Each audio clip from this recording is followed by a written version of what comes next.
Hi everybody, welcome back. So for this video we are going to do a little project, and what this is a capacitor leakage tester. Now to explain to you why I would need another capacitor leakage tester would be a floxanol-nitropylification. So I am going to just forego that and say that the main reason I am doing this is to support antiquewireless.org, and which is I'm going to talk about that here in a minute. No, they are not endorsing me. No, they don't even know who I am practically. I've only emailed them a couple of times. But I purchased this board. If you've not heard of this group, they have a museum, and I believe it's out in somewhere in New York State, here in the States. And they keep some really good records of old radio technology and wireless technology from way back, clear from the beginning. They do have their own YouTube channel, and I think it's called Antique Wireless, and they also have a website. And one of the things they do to keep the museum running, because they have a full-blown museum that you can do a virtual tour online, and you can also physically go there and do a tour if you make an appointment, which I would like to do a field trip one day there. They make, some of the engineers that volunteer there have made some projects, and they make up these little boards that you can purchase on their website, and that is the website down there, and you can build them. And one of the projects was this capacitor tester, or capacitor leakage tester. But really I just wanted to purchase a project and do it to support their cause. Again, they don't know me from Adam. I'm doing this just because I think it's good to preserve history, and I'm a big history buff, especially when it comes to audio and radio and old things like that. So I thought this would be a fun thing to do while also helping out another museum to stay in business. So if that sounds interesting to you, stay tuned, and of course we're going to put our own little twist on this. Now if you decide to go ahead and build one of these for yourself, you can go onto that website and you can go to their store, their online store, and you can order this board. And what you'll get in the mail is you'll get this blank board, you'll get two pieces of paper, and it'll have a wiring diagram with some instructions, and then it'll also have the component layout on the board and a parts list that you can go, and it even has the part numbers for Mauser, so you could direct order it from them. They claim it's about $30 worth of parts, not including the case and so forth. You supply your own case, and I don't think it's much more than that. I really do think that's about all the parts are going to cost you, other than things like power cords and a case and things like that. They do not give you a schematic. I emailed them and I asked them about it, and they kind of skirted around it, which indicated to me they do not want to share the schematic. So I will, out of protection of their product, because I think they're trying to protect it because they really want to sell these to help support their business or their museum, which is a non-profit thing, I'm not going to draw a schematic for all of you, and that is why. But I will show you a little block diagram of kind of how it works so you understand what's going on, but I'm not going to draw a schematic. And you don't really need it to build it. This is a pretty easy project to do. You know, the board's already done, all the parts are marked where they go. You order everything from Mauser, you solder it on there, you follow this little diagram here, and you're up and running. Now, like I said, I'm going to put my own little twist on this project. One of the things that I'm going to do is I'm going to put built-in meters. I have this nice little case. I have a whole bunch of cases, and this one looked to be like it would probably be a good size for this. I'm going to put my own meters. Now, the one, what they give you, you just put a couple banana plugs in there, and you connect your multimeter to there and use your multimeter to make the measurements. But I'm going to do built-in meters. This can apply up to 600 volts on a capacitor. So it's kind of like those, you know, the old capacitor checkers, like the ICO 950 and, you know, the Heathkit ones that are out there, and the Sprague telemics and so forth. And it can deliver up to about 10 milliamps at that 600 volts for real short periods of time. I'm never going to run mine over 5 milliamps. I don't think it needs to be more than that. So, you know, if it's you're getting that much leakage, the capacitor is no good. So essentially all we have to do is order the parts and collect them up, which I've done already. I want to use this nice big analog, the old vintage General Electric panel meter, and this is going to have, it reads from 0 to 5 volts. The output of this, 1 volt equals 1 milliamp of leakage current in the capacitor. And it says it right in the instructions. Let's see here. Actually, it doesn't say it in the instructions that comes with the unit, but the ones that are on the website that you can print out, it tells you right here. The meter scale is then 1 volt equals 1 milliamp of leakage. So theoretically, this can read up to 5 milliamps. Now here's the thing. If we're checking a very small capacitor, like a paper foil capacitor, we're going to want to check for, you know, microamps. So what I want to do is I want to be able to change the scale of this. I want to have 3 scales. I want to have a 0 to 5 milliamp scale, a 0 to 500 microamp scale, and a 0 to 50 microamp scale. So I will be able to read clear down to about 1 microamp of leakage using this big analog meter. And we're going to design a little circuit to do that, which is going to be a lot simpler than you might think. I'm also going to put one of these digital panel meters, you can see, and it can read up to 1000 volts, so it'll be able to read the 0 to 600 volts that you'll be applying across the capacitor. So this meter is going to be mounted in here, and it's going to read the voltage applied to the capacitor, and this meter is going to be over here, and it's going to read the actual leakage current through the capacitor. All the rest of this stuff are just the parts that we're going to need to put this board together, and I'll get those out. We'll put them, we'll line them all up here, and then we'll do a little solder and chat and put it together. And while we're doing it, we'll talk a little more about the project and some of its uses and how, you know, how this could be handy if you work, especially if you work on vintage equipment like vacuum tube circuits and so forth. And we'll talk a little bit about capacitor forming. And I know that keep your fingers off the keyboard for right now, okay? I know there's 20 people right now are typing on their keyboards to throw away capacitors and don't try to reform them.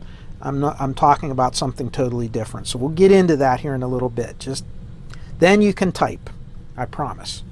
All right, let's get started. And right here is all that we need for the whole project. And you can see there's really not a whole lot of components to this thing. And it should be relatively easy to put this together. Now there's 3 components missing. I have a couple of transistors that I just realized I need to dig up and put in here.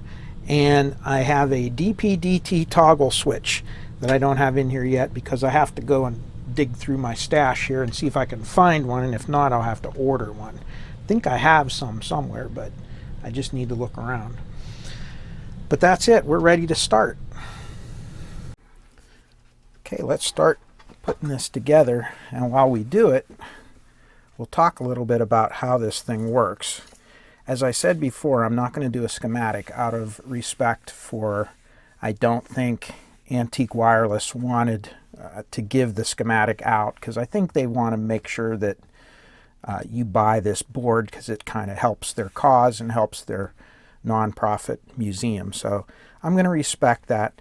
But we will kind of talk about a little bit how it works because it's very interesting how they did it. So while we assemble this, we'll go over some of those things. So here's the instructions they give you. It's 2 pages. One is the board layout with the components on it and the parts list that you can order from Mouser, and I went over this earlier in the video. And the other one is the actual wiring diagram. So when you mount this board into the case. These are the external connections to the board that you're going to make for the front controls and so forth. So we'll get into that a little bit later after we get the board assembled. Now, real quick before we start soldering, let's talk a little bit about how this thing works, because it's actually very fascinating to me, at least.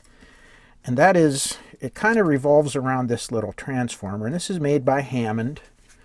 I'll show it to you there up close. And if you notice, there's 4 windings on it, 2 primaries and 2 secondaries, and all 4 of them are the same voltage. So each one is 115 volts RMS AC. And 2 of them are the primary, 2 of them are the secondary. So if we take the 2 primary windings and we put them in parallel, we can run this on mains power, like here in the United States and so forth.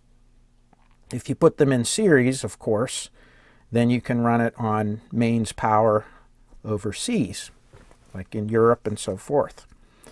So kind of has universal wiring. The output is the same way. You have 2 individual windings that are each 115 volts. Now, one of the reasons you want a transformer for this is to give you isolation, electrical isolation from your outlet. And you might say to yourself, well, with 2 115 volt secondaries, how are you getting 600 volts for the capacitor checker? And it's really interesting. If we do a little bit of calculating here, let's do that. So we have, let's just say 115 volts RMS. Okay. And we know that RMS, if we want to know the peak voltage, we take the 1.414 times the 115 and times 115 equals, and you can see it's 162 volts. So 162. Now that's for each coil. Now if we double that, it's 325 volts.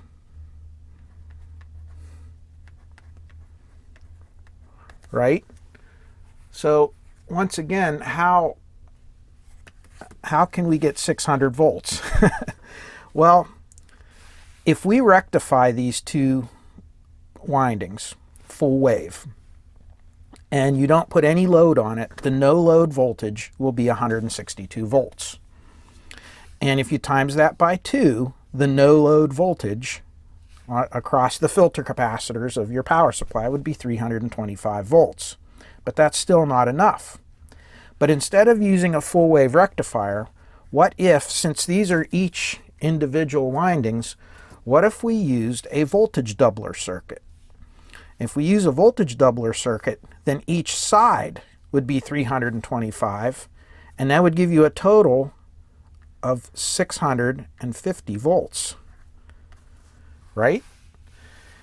And that's how they're doing it. So essentially, each side of this board, what it is you have a voltage doubler on this side and a voltage doubler on this side.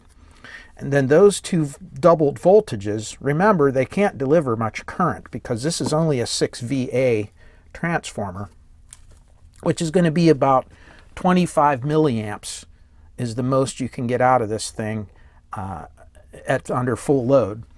So it's, you know, it's not a lot of power. It's going to be current limited, which is a good thing for this.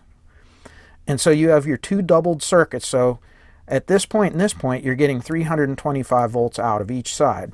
Those go into 2 little voltage regulators, and they're variable voltage regulators, and they're not like a normal LM317.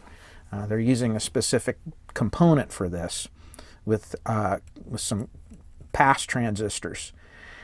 And by doing that, you have a differential voltage. One of them is going to be configured at positive going, the other is negative going, and the difference between the 2 is going to be the sum of the 2, which will be 650 volts. So your no load voltage before not including all the voltage drops of the circuitry and so forth, is going to be about 650 volts. And of course, by the time it gets through all this stuff, be closer to that 600 that they're talking about, won't it? Now, of course, if we start putting any kind of a load on it, that voltage is going to drop. And it'll drop as it draws current, but then as the capacitor that you're testing charges up, the current will begin to drop and the voltage will begin to go up. So you will be able to get a physically 600 volts output. Very cool design. I mean, I'm really impressed with the way they thought this through. Something so simple and so small can actually do this. Now, of course, 25 milliamps, can you theoretically get a full 25 milliamps out of this? Probably not, but it's still going to be enough current. It'll be at least 10 milliamps or more. That's that at 600 volts, that will hurt you really bad. So you do not want to get across this. It is a dangerous circuit. So keep that in mind. By the way, I bought this little calculator with this little e-ink thing to try out, and I want to see how the camera picks it up. If it's, if it can pick it up clearly or not. I know there was a little bit of reflection from the light, but I just want to see how that worked as well. But anyhow, just an interesting aside as to how this thing works. All right, I always like to start with the smaller components and work my way up. And we're going to start with the diodes, and these are just 1N4007. They're just plain garden variety 1000 volt diodes, 1 amp. And there's 6 of them in here, I believe. 7 of them. 1, 2, 3, 4, 5, 6, 7. So we're going to put those in. And like I said, the board is all screened and everything, so it should be pretty simple. Now, there's a couple ways you can do this. You can do like I'm doing and just bend the leads with your pliers. You can also use one of those little bending jigs, which I have those around here someplace, but heaven knows where I have them at the moment. Or you can just bend them with your fingers. They're going to work the same regardless of how you do it. So, you can go as neat as you want.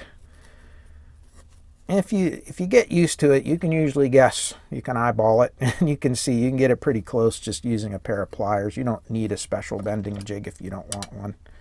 And again, I snip these leads off before I solder them, although it won't hurt too badly if you don't. But I did explain why I like, with transistors, I like to do that, because when you look at the ends of these, when you cut them off, and I don't know if you could see it. I don't know if you can see the end of it, kind of how it reflects. But when you cut the end off, it exposes the copper, and the wire is no longer tinned, and it allows the corrosion to ingress into the wire. Now, normally with resistors and things, that's not as big of an issue. With transistors, that seems to be an issue, especially small signal transistors. I'm putting a new bag in my garbage can here. That's what you're hearing. And when you solder it, after you cut the leads, that solder actually soaks into the end of the lead, and that kind of will prevent or inhibit the corrosion from getting in there. A lot of transistors like these, the little ones in the little cases like this, they can actually develop shot noise and so forth because of that. And I kind of subscribe to the theory that if you cut the leads and then solder them and get the ends covered over, that will reduce the chance of that happening. I might be right, I might be wrong, I don't know, but it makes sense, so I do it. If you don't do that, I don't think it's the end of the world, but it is a little bit of extra work to cut them first and hold the wire in there, because it's a little bit fussy to, with the wires cut off like that. But I still think it's a good idea. And I hope I stay in camera you know, stay in frame here the whole time, but I'm moving around and I'm not always looking up at the viewfinder to see if I'm, you know, if I'm in. So I really haven't had a lot of time on the bench lately because it's just been so busy at work. We had a big install going on. Actually, we had several of them over the last couple weeks. And whenever that happens, it's kind of crazy at work because all the guys, everybody's all out, you know, busy. And there's a lot of physical work involved, not just mental work troubleshooting equipment, but we're actually, you know, unloading trucks and moving heavy equipment and uncrating it and bringing it into the room. And, you know, of course, you got to lay out the room for the best ergonomics for the patient. You know, when you install an x-ray machine, it has to be in such a way that you can, you know, the patient fits in the room properly, and the x-ray tech can get to set up the views that they need and so forth. And I always fret over that because, you know, the dimensions of the room always seem to be an afterthought, you know, and you end up getting this room the size of a broom closet and you're trying to put a full-blown x-ray machine into it. And, you know, but you still have to be able to fit a patient in there, especially if, you know, if they're in a wheelchair or something, things like that. You have to make sure you have access for that.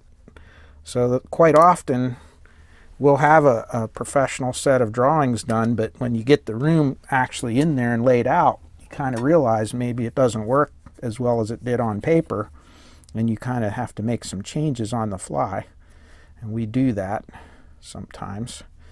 But installs are very interesting. I really enjoy doing installs because you know where you're going to be every day, and you know what you're doing every day. Unlike when you're doing field service, you never know what's going to break or where it's going to break or when it's going to break.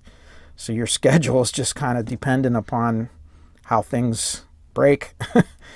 And so there's pros and cons to doing installations. But one thing's for sure, we're very busy and it takes up a lot of time, so it takes away the time from my playtime here at the bench. Which is good. I mean, we need the business and everything, so it's good. But takes away from this a little bit. And I'll tell you, it is getting crowded down here with equipment. I'm going to have to sell some things off. And I think the only thing preventing me from doing that is just dealing with selling it and dealing with packing it and dealing with some of the smaller items can go over to the Flipside Record Mall, and I'll sell them there, and they usually don't last very long. But the higher dollar things, you know, it's not kind of the market for that there. So I don't know what I'm going to do about that.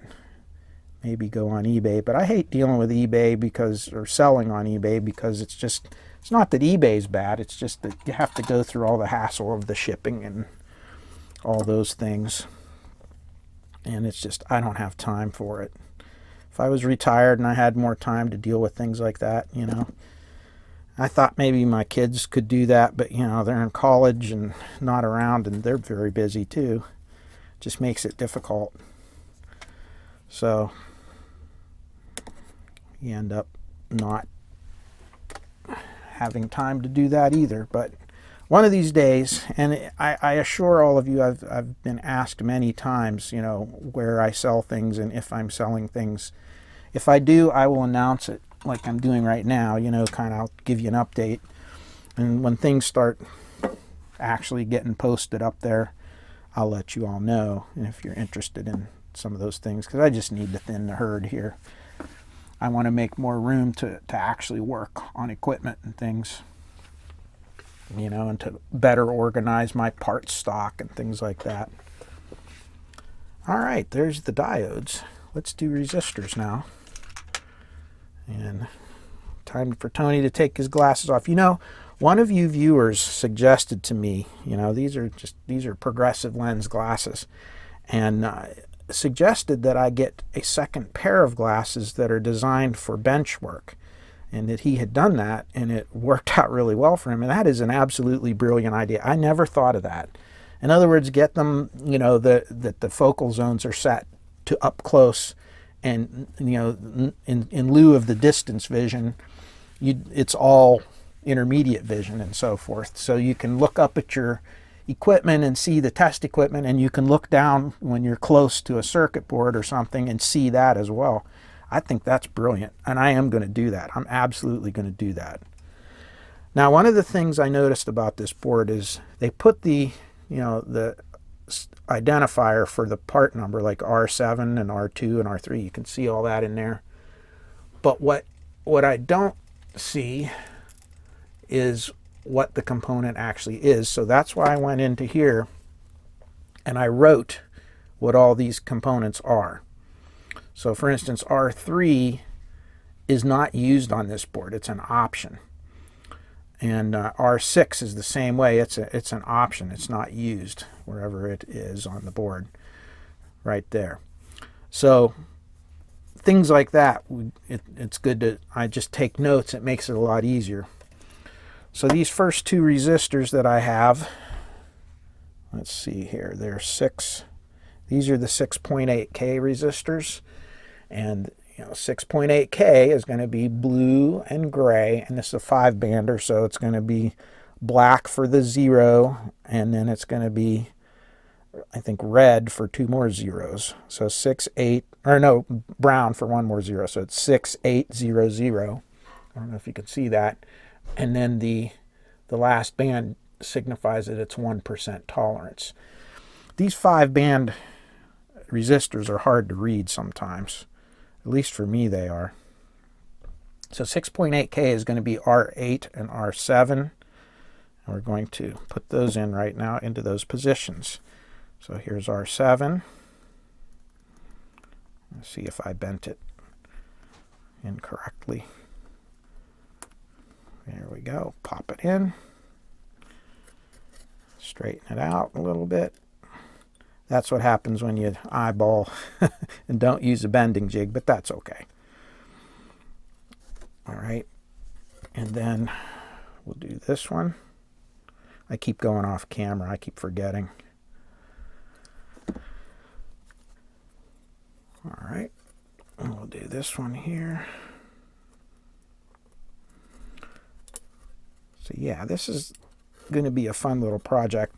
Now, some of you may question, why do you even need something like this? Well, I probably don't, because I have a lot of other test equipment that can do similar things to this. But I thought this would be a good way to support the Antique Wireless Museum. I thought it would be a good project to share with you all online. And it will be useful. And one of the main things I would use this for is for forming capacitors. Now, I said earlier in the video, not before you comment and say, I always replace capacitors, I don't reform them. Well, I understand that, and I do that too, but that's not what I'm really talking about. When you buy a new capacitor, especially one that's not a super common one, like for when you're restoring older vacuum tube equipment that uses high voltages and so forth, a lot of times you'll get a capacitor that is brand new, but it's been sitting around for a while on the shelf, or that has been made and the chemistry in there is not fully formed. Electrolytic capacitors use chemistry. They don't just use an insulator, but they actually have a dielectric chemical that they use. It's one of the reasons that they are polarized. That's what makes them. They're not polarized by design. They're polarized as a consequence of the chemicals that they use for the electrolyte. And those things are used to reduce the size of the cap. So that's the trade-off with these electrolytic capacitors. When you have a chemical capacitor like this, it greatly reduces the surface area you need of the electrodes to get the capacitance you need. So for instance, this is a 10 microfarad capacitor rated at 500 volts, yet look how tiny it is. If this were just a plain old mylar capacitor, where you have foil and a mylar insulator wound up, in a coil, it would be much, much larger than this. And although it would be non-polarized, it would be much larger than this. So as long as you're working with DC, or at least voltages that are only flowing in, or currents that are only flowing in one direction, these work fine. And we talked a little bit about non-polarized electrolytics, and all those is pretty much two electrolytics back to back. And there's pros and cons to that as well. You might want to go onto some of the capacitor websites and read about how those work. And you'll see that in certain instances, those aren't really the most desirable things to use where you're only working with DC. And I'm not going to get more into that, but it's a lot of capacitor talk again. But that's the thing. And when you get those chemicals aren't always properly formed onto the electrodes. And they need the flow of current through them for the chemicals to react properly. And that's what's called forming the capacitor. And a lot of times a new capacitor will form when you apply voltage to it for the first time. It'll form very quickly. But some of these higher voltage capacitors, they can't take the inrush current when they're not properly formed without damaging them or without acting like a dead short. I did a video on a Fisher amplifier that I restored, a brand new CAN capacitor, and it took out, it took out the fuse, and I think it even damaged one of the diodes because the capacitor was not properly formed, and that was my fault bringing it up too quickly. It wasn't the capacitor's fault, nor was it the fault of the person that manufactured it, but rather it was not properly formed, and it should have been brought up slowly, or with a device like this that's a current limited supply. So that's one of the reasons you want to do that. And that's what this is good for. You could put those high voltage capacitors, you can verify that it's properly formed by looking at the leakage. And we're going to do that when we use this. We actually put it to use. Let me put my microphone on here. Now, before we put this in a case, I want to build our metering circuit and our little, what's it called, the scaling circuit, which is going to be really simple, and we'll do that process right now, and then we'll get everything mounted into the case. Moving on to our metering circuit. Again, we don't get a full schematic, but you will see from this diagram kind of how this thing works. This is R10 right here, and this is a very important resistor. This is a resistor that goes to ground, and it is part of your metering circuit. It is 1K, 1%, 2 watts. So it is a precision resistor. And this is what sets up your scale for 1 volt equals 1 milliamp of leakage current. And if you look here, this goes out to your leakage current monitor. And it says either your DMM, your multimeter, which is something like this, or an analog meter. Now, when they say analog meter, there's different kind of different meanings for that. So it could be, when we talk about an analog meter, we could be talking about something like, something like this, your volt ohm or VOM. But it also can mean an analog panel meter, which that's what we're using, as you saw earlier in the video. Now, here's the problem.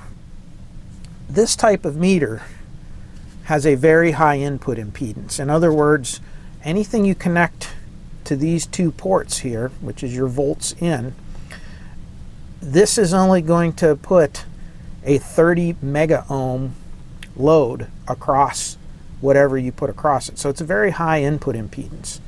Whereas when you look at the analog panel meters that we're using, Most of them have a a low input impedance. Some of them can be down into the kilo ohms or even hundreds of ohms. So here's one that's a 1 volt scale. All right, just for an example here. And if we plug this in, where you're going to use our meter to measure our meter, if I go to ohms and I measure the resistance of this analog panel meter,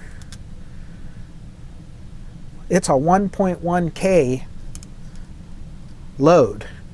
So if I take this meter and I put it right here across these two terminals, what's going to happen when we connect this there is that we're going to put that 1.1K load across this 1K resistor, and now all of a sudden you've just changed your meter scale pretty substantially. So what we're going to have to do is put some isolation between there, and that's one of the things that our meter scaling circuit is going to do. Not only is it going to allow us to have different ranges, but it's also going to act as a converter from a high impedance input to drive a low impedance output like this meter. And that's going to keep this resistor from having a large burden resistance across it. One other little side note is this diode. If you notice here, it's backwards biased across here. And the reason for that is whenever you discharge the capacitor, so when you flip the switch down from test mode into discharge mode, see there's a discharge mode, it's actually going to cause the current to flow backwards. So you're going to have reverse voltage here, and you don't want that reverse voltage going through your meter and pegging it backwards. So what this is going to do is this is just going to bypass your meter and allow that negative voltage. It's going to be absorbed by this larger resistor up here, and so it's not going to hurt anything, but you're only going to get a 0.6 or 0.7 volt drop across this meter. So the meter is going to go backwards, but just a little bit. So with this all in mind, let's look at what we came up with for a little meter driving circuit.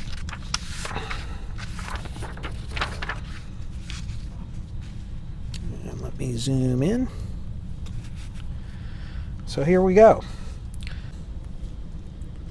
Now if you notice, we have our 1K precision resistor, and this is from our leakage tester board, and of course our reverse diode here, our reverse voltage protection. And instead of connecting the meter, we're going to go into a little op-amp circuit. And I just wrote TL081, but it can be, well, it can be any of the dual chips. It can be, any of the single device chips like a TL081, TL071, LM308, and actually I ended up using a 308 because that's what I had, or even a 741 op-amp would work. Anything will work in here. It's not real particular. Again, I have a power supply that I'm repurposing. It's a dual power supply, so I'm going to connect it up. The negative voltage is not needed because we're never going to have a negative out on this. It's always going to be positive going. So you could actually use this as a single rail if you want, and just put the 9 volts and then run our negative side to ground.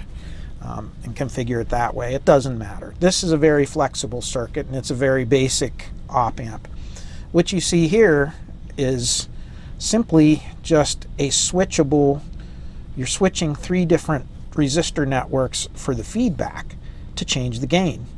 So when it's in unity mode, which is your full scale, which is going to be, since it's a 5 volt meter, it can read a maximum of 5 milliamps because the scale out of here, if you remember, is 1 volt equals 1 milliamp. So the maximum reading is 5 volts, so technically the meter at full scale would read 5 millivolts, or 5 milliamps, I'm sorry. So 5 volts would equal 5 milliamps.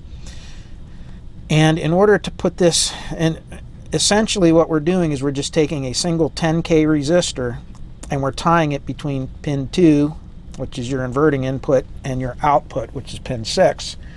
And essentially you're turning this little circuit into a voltage follower. That's all you're doing. Now if we switch it to position 2, we switch in one of these potentiometers, which we're going to adjust as a voltage divider. One end goes to ground, the other end goes to the output, which is pin 6, and then the center tap, the wiper, is actually going to go through here and again into our inverting input as your feedback. And this is what's actually going to cause it to have, you know, forward gain, voltage gain. And in this case, we're just going to use, I use components I have a 20K pot, and we can adjust that until we get 500 microamps for full scale. So really it's a times 10 multiplier. So what that's going to do is it's going to allow 0.1 volt to equal 1 milliamp. So, or 0.1 volt would equal 1,000 microamps. And of course our 5 volts, if you do the math, it converts to full scale 5 volts is going to require 100 millivolts in. If we switch to the next position, it's going to just switch in this other pot. Again, one end tied to ground, the other end going to the output of the op amp. The wiper feeding back into pin 2, which is our inverting input.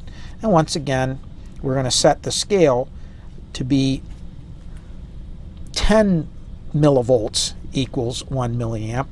And that'll give us a 50 microamp full scale. So when we have 5 volts out, we're putting 50 microvolts in, if that makes sense.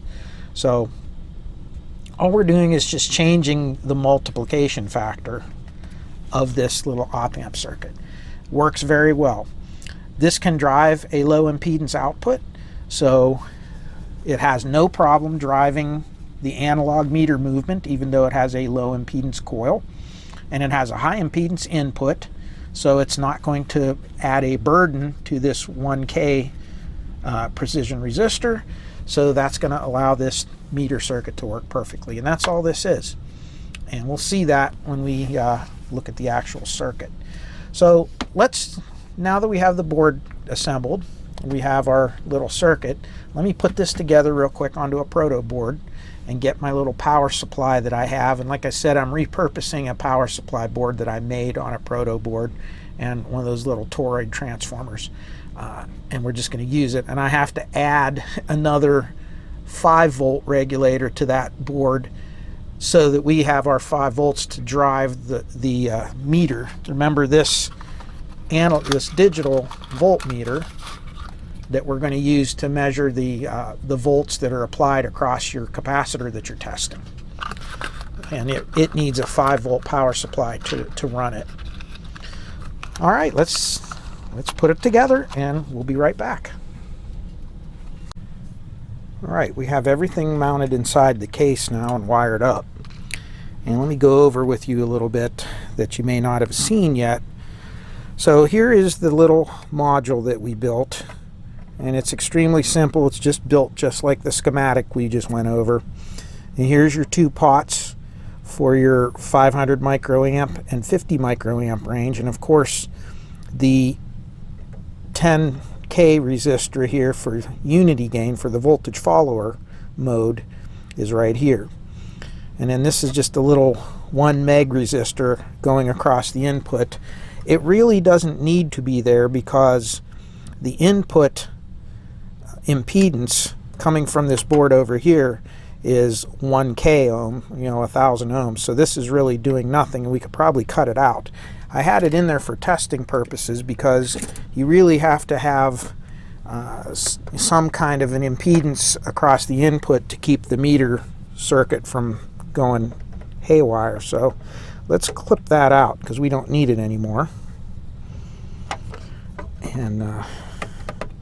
And we can go ahead and use it. This really isn't going to affect the circuit very much. It's a 1 mega ohm resistor, but it just means you can't run it without a load on the front, on the input. So here's your input. This is the little white wire coming from the output of the module here.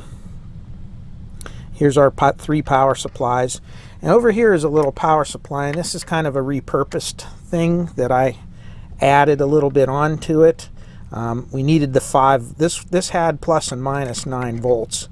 And even though we could run this on single volt mode, since I have this little module that I made, I'm going to just use it in plus and minus 9 volt mode. Again, not necessary. We can run it in single volt mode. And then I also added to this little module, I added this 5 volt regulator. I don't know if you could see it down there, so that we have the 5 volts to drive the digital voltmeter that reads the volts across the device under test. I have this little toroid transformer which is connected to our power module, and this just provides the 2 9-volt windings that we need. And even with this is an isolated supply. It doesn't need to be. If you were going to do plus and minus 9 volts, you could actually do it with just one bridge rectifier and tie the 2 center taps, and make a center tap with the 2 windings. But I had this. I'm not going to modify it. I'm using it as is, and it'll work just fine. A little bit overkill for this circuit. So it's a very simple circuit, as you can see. 2 pots, a resistor, a little power supply, and our little switch, which you can see this bundle of wires going here, and it goes to the front here where we can select our 5,500 or 50 microamp meter range. Looking down here, this is the most important resistor in this module, and this is a 1 kilo ohm or 1K 1% precision resistor. And across this resistor is where you're having that voltage drop that is going to equal 1 volt equals 1 milliamp of leakage current in the capacitor. So this has to be accurate. The problem that we run into is the meter that we're using. Now this is an analog meter, and it has a relatively low resistance on the coil. So it's a low impedance device.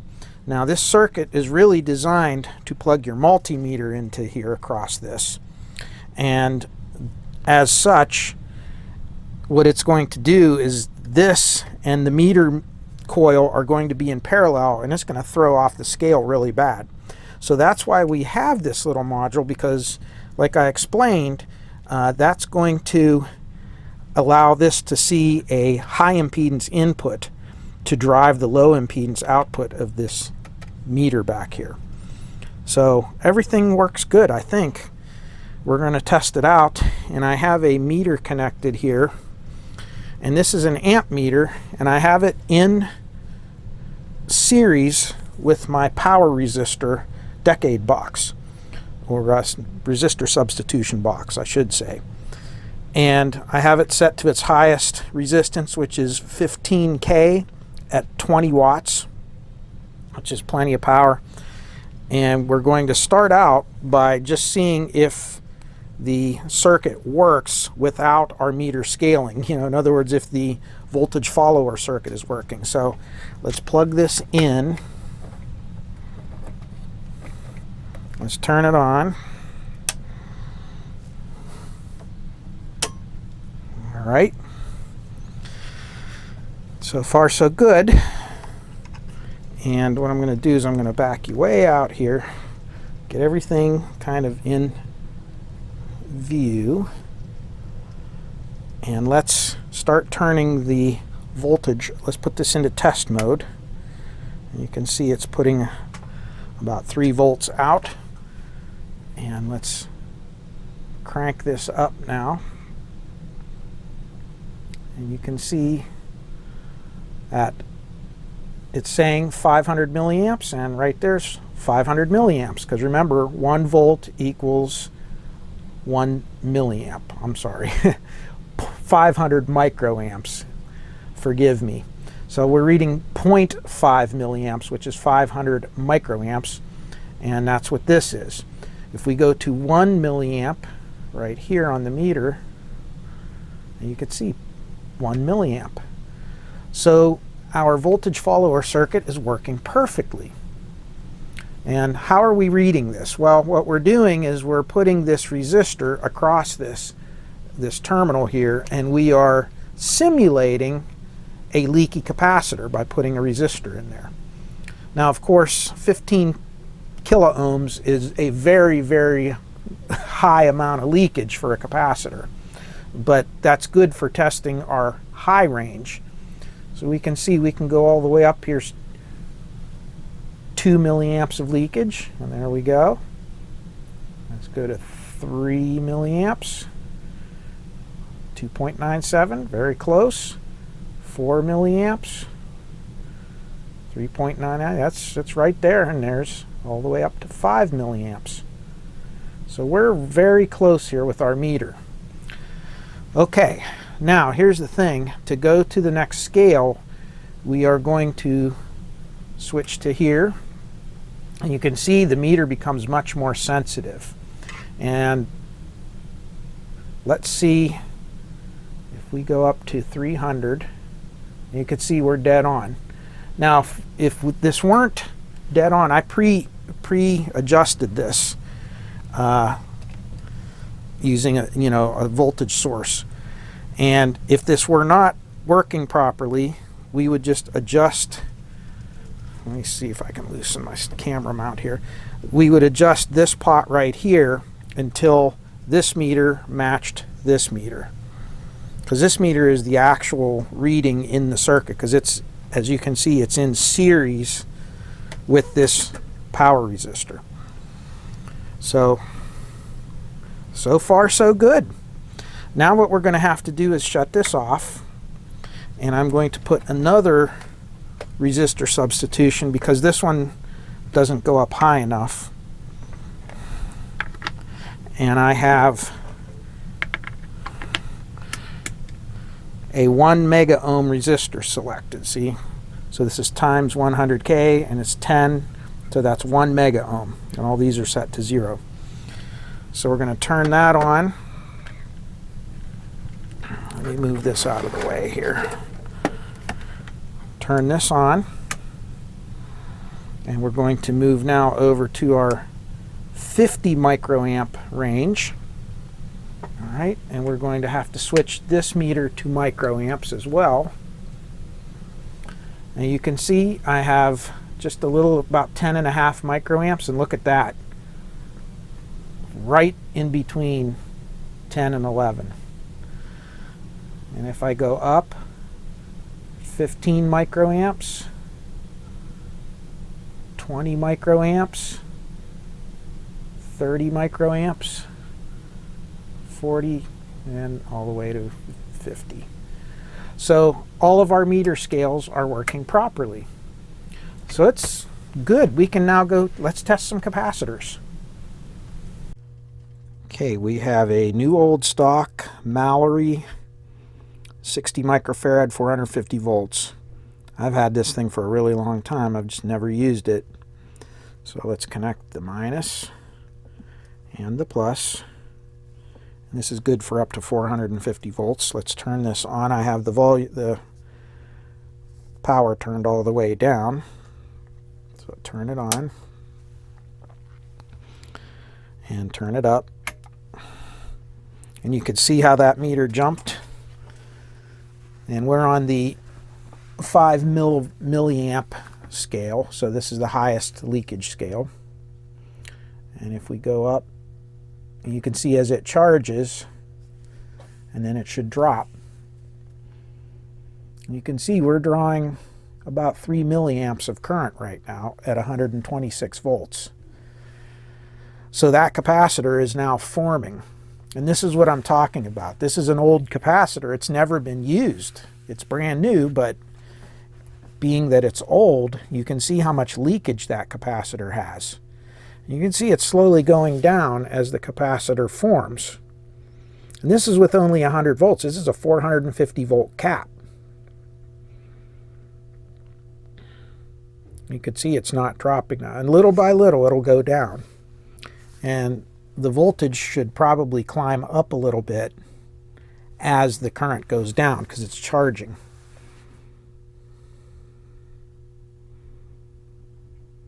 Okay, and now it's starting to settle a little bit, but we're still getting 2 milliamps of leakage, which is pretty bad. And this is what I'm talking about, forming capacitors. Now, is this capacitor good? It might be. It may be in perfect condition. We don't know. We'll see what happens when it forms. But a brand new one can do this, and I've had it happen. Let's turn up, let's go to about 200 volts now.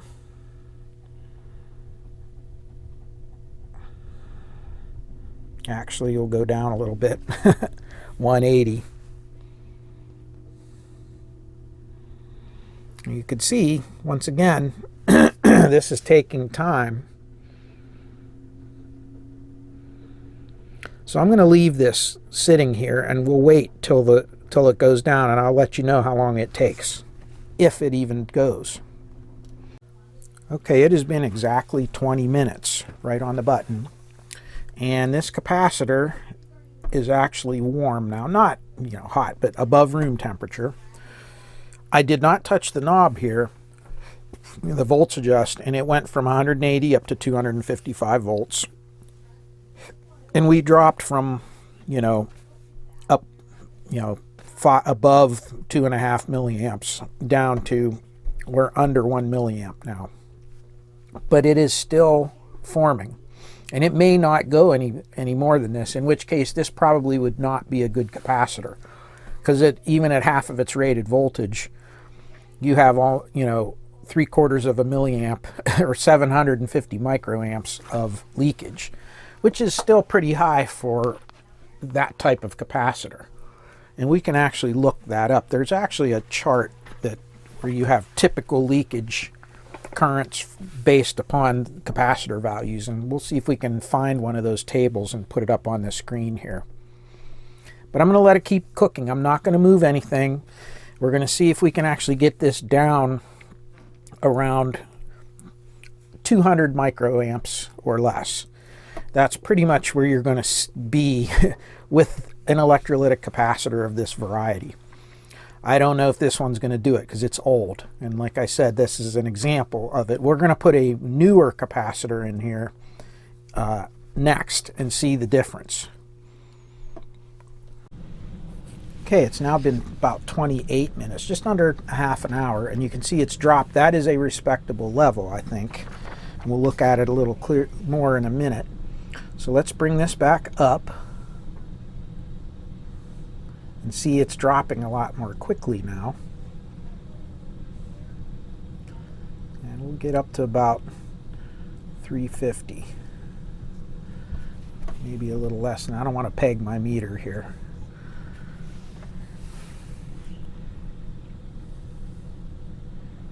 We'll see what happens. And it has cooled down now too. So it's going to warm back up a little bit now as it continues to form. And when we're done, here's a little chart just to give you an idea. So this is a 60 microfarad, so we'll use the closest one.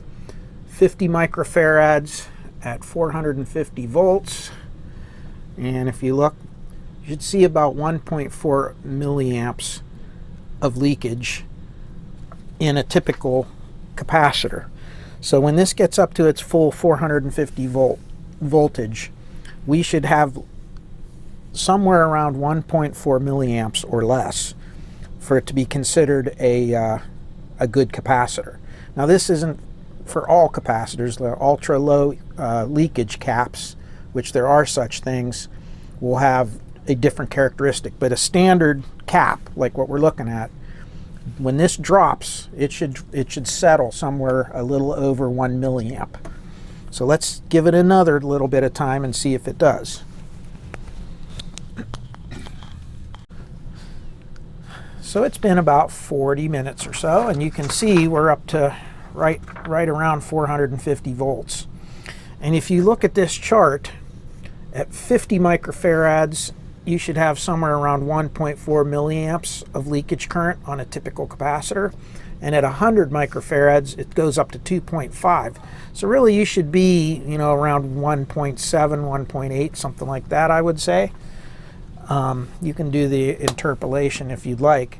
But you can see this is right now, it's at about 1.8 millivolts, which is pretty much spot on what a capacitor like the brand new typical capacitor would be. So this is a good capacitor, and it's ice cold, not getting warm or anything. So this is a good cap. Now, it's debatable whether you want to do this with old capacitors or not, and I'm not, this video isn't really about making that argument for or against it. But what I will tell you is a brand spanking new capacitor can also require forming like that. And here's the thing, a capacitor will form if you just put full power to it. You can just slam it.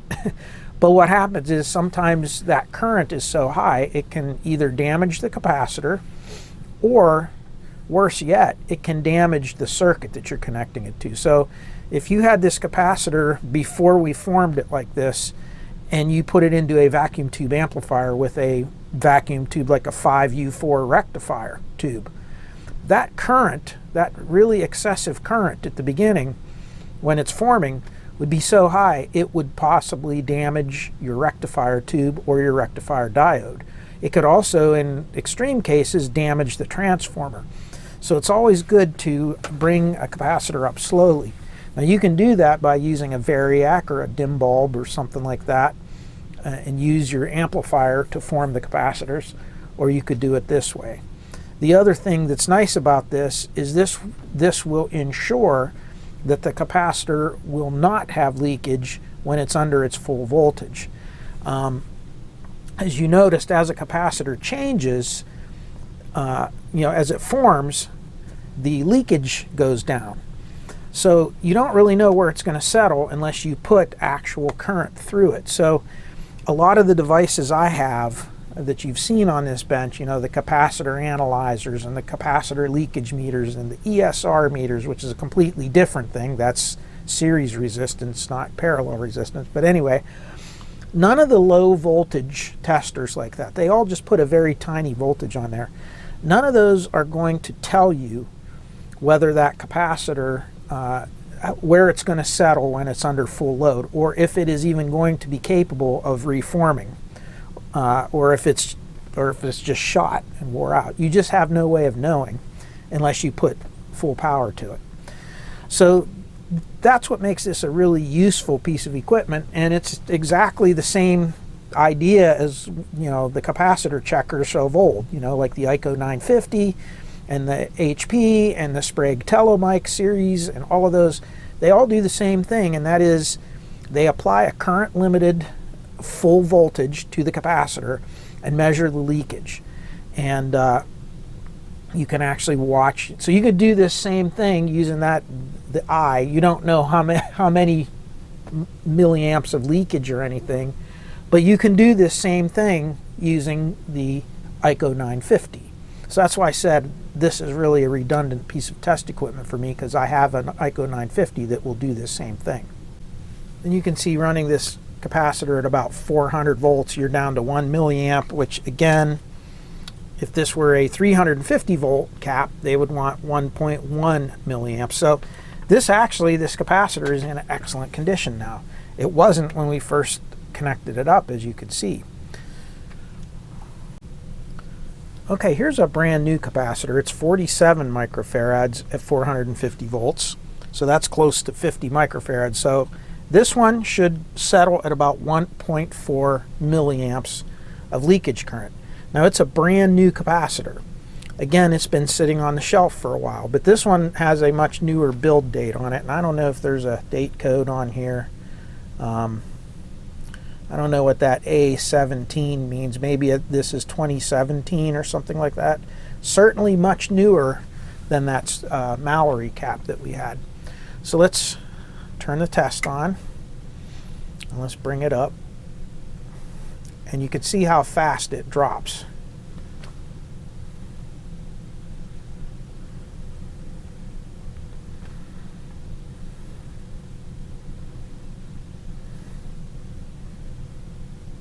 So this is a really fresh capacitor, and you can see I'll run it all the way up to 450 volts. And you can see I'm clear over 450 now. Let's drop it down. So right at 450 volts, you can see we only have about, well, let's go up to our 500 microamp scale. And you can see somewhere, and you can see it's still dropping. 200 microamps, and it's going to just keep going down. And you can see it is forming.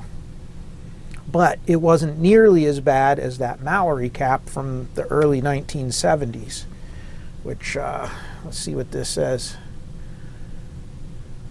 I think this one says TC79. Does that mean this is a 1979? I don't know. But regardless, it's an old capacitor. You know, we're talking 40 years old or better. And this one is much newer. And you can see this is now, we're in the 500 microamp range, and it's right around 100 microamps, and it's still dropping.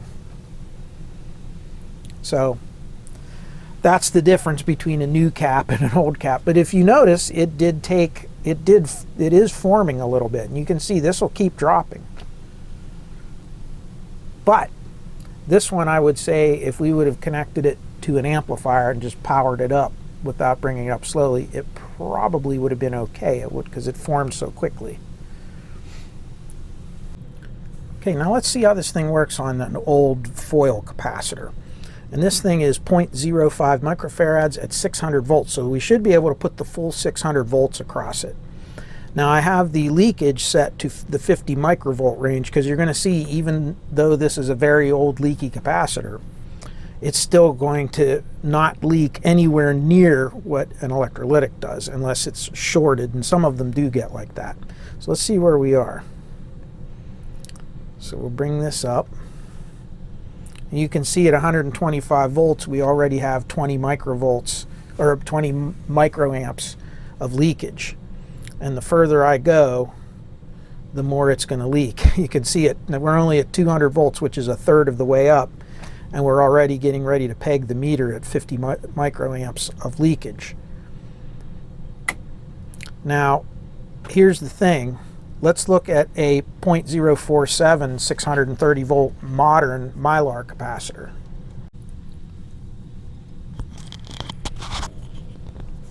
Okay, same capacitance, same voltage rating pretty much, and let's apply our test voltage to that. And you can see I can turn this all the way up. I can put full voltage on it.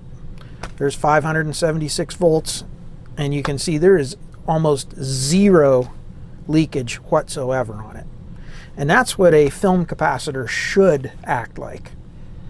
So you can see how very leaky this one is, and you would find out that even a brand new one of these will have some leakage with it, but not to the degree that we read on this one.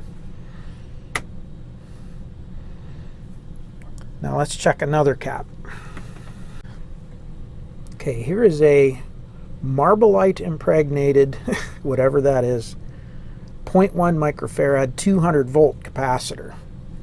Okay, let's see if it leaks. See if these Marbolite caps are any good. So if we turn this up, it's a 200 volt cap, so we can't go above 200 volts. But you can see at 175 volts, we're only getting about 12 microamps of leakage, which is still a lot more than a Mylar film cap, but you can see it is significantly less leakage than this paper foil cap.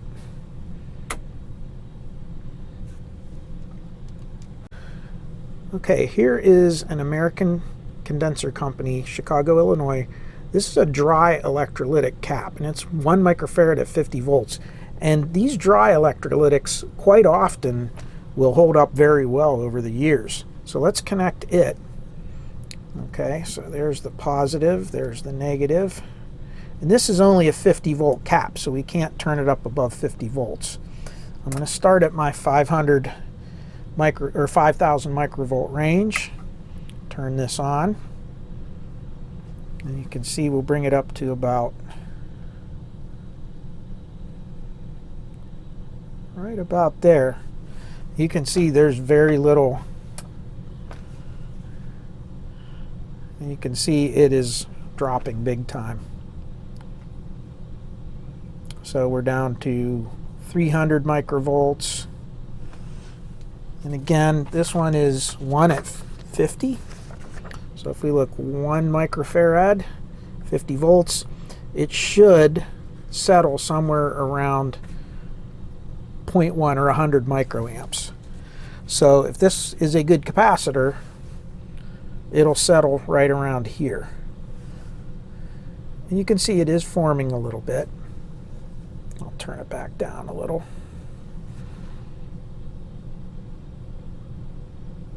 So if we left this one go a little while, it'll probably settle down, and this cap would probably be okay. So if this were still in a circuit, it would still function. Of course, I would probably want to replace it, because we don't know what the capacitance it's like. It's probably not right on, but we can see that, at least from a leakage standpoint, it's not bad. And these dry electrolytics are quite often like that, but I bet you the capacitance might be a little bit off. We'll see. So looking at the capacitor analyzer, and yeah, I put this up on the bench. Like, I have a lot of this stuff. It's only reading 13 nanofarads when we have a 120 hertz test signal on it. So obviously the capacitance is way off. It doesn't have leakage, but it also doesn't have capacitance. So you can see right there. And that's what happens with these caps when they go bad.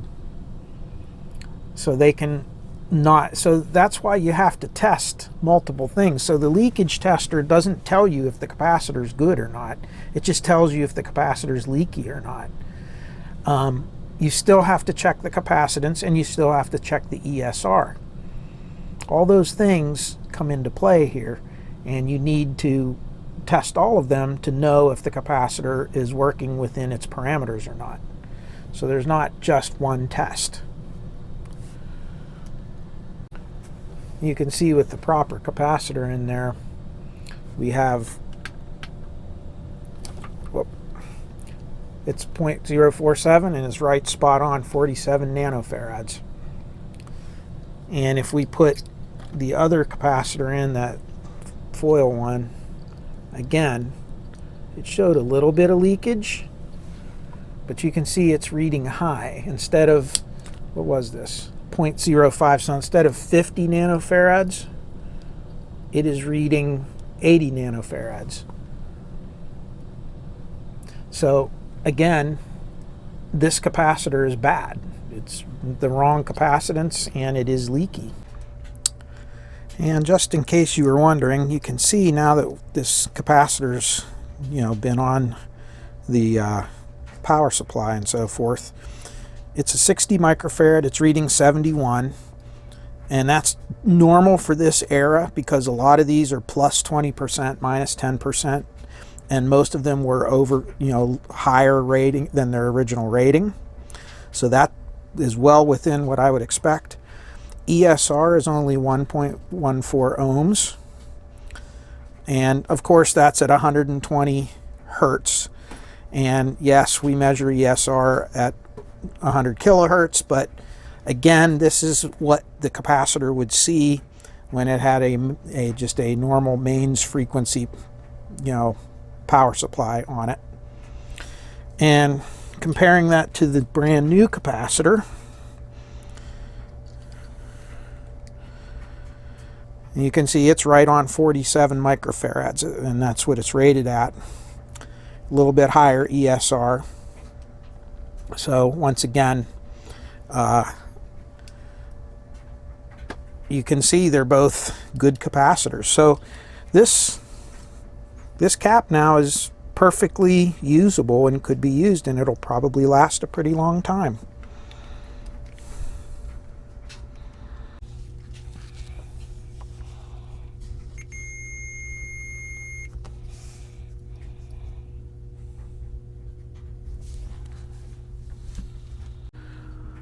So that pretty much wraps up this project, and I've been fiddling around with it for more than a month, so nice to have it completed. Again, this is more of a novelty item for me than anything else. I don't really see, you know, I have other equipment that can do what this does, but I think it was fun kind of doing this little metering circuit and playing with that just to see what it would do.